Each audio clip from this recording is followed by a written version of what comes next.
Hello बच्चों, very good morning बेटा। बेटा आज हम करने जा रहे हैं अपना अगला concept, treatment of investment fluctuation reserve. Treatment of investment fluctuation reserve, सही है बेटा। Treatment of investment fluctuation reserve. अब ये होता क्या है, इसका यूज़ क्या है, मैं सब बताऊंगा आपको, सब बताऊंगा बेटा, आप ध्यान से समझते चले जाना। सुनो, होता क्या है बेटा, दो वैल्यू होती हैं इन्वेस्टमेंट की। कितनी वैल्यू होती हैं? दो वैल्यूज होती हैं अलग अलग इन्वेस्टमेंट की। एक होती है बेटा बुक वैल्यू और एक होती है बेटा उसकी मार्केट वैल्यू। ठीक है, एक होती है बुक वैल्यू, एक होती है उसकी मार्केट वैल्यू। बुक वैल्यू का मतलब क्या है बेटा, समझना बात को। जिस दिन आप परचेस करके लाते हो इन्वेस्टमेंट को, यानी जिस दिन आपने परचेस करी इन्वेस्टमेंट, उसे हम बुक वैल्यू कहते हैं। और मार्केट वैल्यू क्या है बेटा? जो उसकी मार्केट में वैल्यू रहती है उस पर्टिकुलर इन्वेस्टमेंट की, वो मार्केट वैल्यू है, वो फ्लक्चुएट होती रहती है। बुक वैल्यू सेम रहती है लेकिन मार्केट वैल्यू जो है बेटा वो फ्लक्चुएट करती है। तो अब है क्या, सपोज करो किसी इन्वेस्टमेंट की वैल्यू जो है, इन्वेस्टमेंट की वैल्यू है बेटा वो है 10,000 रुपये। सही है, इन्वेस्टमेंट की वैल्यू है 10,000 रुपये बुक वैल्यू, और उसकी मार्केट वैल्यू उससे कम रह जाती है। मान लो 10,000 की जगह उसकी मार्केट वैल्यू 8,000 रह जाती है।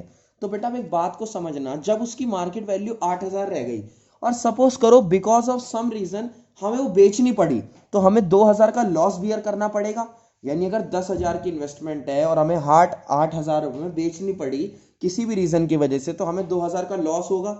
तो बेटा ये लॉस इमीडिएटली होगा और ये बिजनेस की पोजीशन को खराब कर देगा, यानी फाइनेंशियल पोजीशन को खराब कर देगा। इसीलिए बेटा हम इन्वेस्टमेंट फ्लक्चुएशन रिजर्व बना के चलते हैं कि अगर बुक वैल्यू से कम में हमें इन्वेस्टमेंट बेचनी भी पड़े, यानी इन्वेस्टमेंट बुक वैल्यू से कम में बेचनी पड़े, मार्केट वैल्यू में कम रह जाए और हमें बेचनी पड़े, तो हमारे पास एटलीस्ट उस लॉस को कवर करने के लिए एक रिजर्व हो। तो यानी कि इन्वेस्टमेंट फ्लक्चुएशन रिजर्व क्यों बनाया जाता है बेटा? इन्वेस्टमेंट फ्लक्चुएशन रिजर्व बनाने का रीजन ये है कि क्या नाम है बेटा, कि जो मार्केट वैल्यू है वो फ्लक्चुएट जब होती है तो बेचने पे लॉस बिजनेस को ना बियर करना पड़े। प्रूडेंस के अकॉर्डिंग लॉसेस के लिए हमें रेडी रहना चाहिए।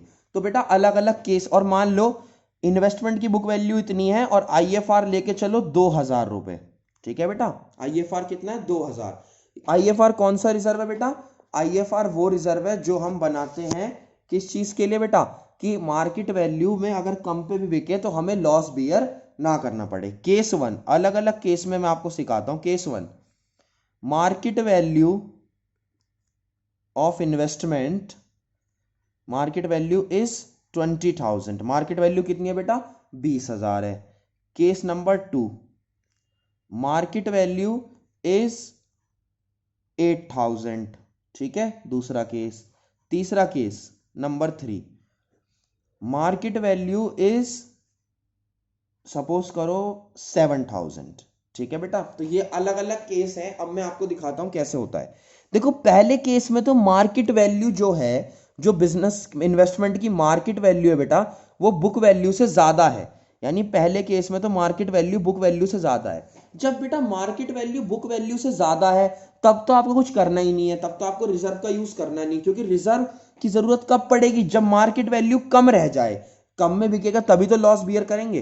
तो अब सुनो मेरी बात, केस वन का जो सॉल्यूशन है, यानी केस वन का जो सॉल्यूशन है बेटा, जो भी सॉल्यूशन है केस वन का, उसमें क्या है कि जो पूरा का पूरा रिजर्व है वो यूज तो हुआ ही नहीं। तो आईएफआर जो पूरा का पूरा है ना बेटा, यानी इन्वेस्टमेंट फ्लक्चुएशन रिजर्व है, वो पार्टनर्स के अमंग डिस्ट्रीब्यूट हो जाएगा। क्या हो जाएगा बेटा? डिस्ट्रीब्यूट हो जाएगा। डिस्ट्रीब्यूट क्यों होगा, मेरी बात समझना। डिस्ट्रीब्यूट इसलिए होगा बेटा, एक बात बताओ, जब उस रिजर्व का यूज ही नहीं हुआ, और रिजर्व भी तो प्रॉफिट में से ही बनते, तो वो तो प्रॉफिट का हिस्सा ही मानो उसे। अब अगर वो यूज होता तो हम उस रिजर्व को यूज करते, लेकिन जब वो रिजर्व यूज हुआ ही नहीं तो हम पार्टनर में वापस डिस्ट्रीब्यूट कर देंगे। ठीक है बेटा। Case number two, market value 10 से कितनी रह गई? 8,000। तो बेटा देखो 10 की बुक वैल्यू है, 8 रह गई मार्केट वैल्यू। कितने का रिजर्व यूज करना है? 2,000 रुपए का। कितने का रिजर्व यूज करना है? 2,000 रुपए का। तो बेटा इस बार no division among partners, partners के बीच में कुछ भी नहीं बटेगा। बेटा एक बात को समझना, ये आपको ट्रीटमेंट आना चाहिए। अभी हम इसे प्रैक्टिकली तो कर ही रहे हैं मतलब सॉल्व, लेकिन देखो दो ही बातें हैं। अगर रिजर्व का यूज नहीं होगा तो वो पार्टनर के बीच में बट जाएगा, लेकिन अगर रिजर्व का यूज होगा तो पार्टनर के बीच में नहीं बटेगा, क्योंकि जब उसका यूज हो गया तो पार्टनर के बीच में नहीं बटता।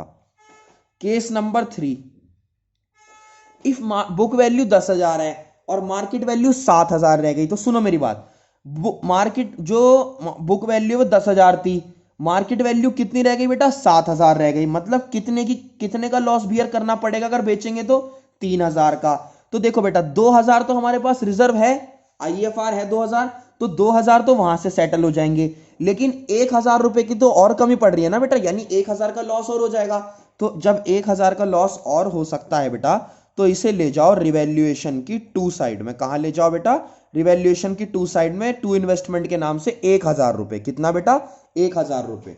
यानी कि इन्वेस्टमेंट फ्लक्चुएशन रिजर्व क्या है, इन्वेस्टमेंट फ्लक्चुएशन रिजर्व वो रिजर्व है जो इन्वेस्टमेंट की वैल्यू को मेंटेन करने के लिए बनाया जाता है। अगर मार्केट वैल्यू बुक वैल्यू से ज्यादा है तो कोई इशू है नहीं, अगर रिजर्व की यूज करने की जरूरत है तो रिजर्व यूज कर लेंगे, और अगर जितना रिजर्व है उससे भी कम हो जाती है value, because of whatever reason value कम हो जाती है, तो हमें रिवैल्यूएशन की टू साइड में उतना लेके जाना पड़ेगा।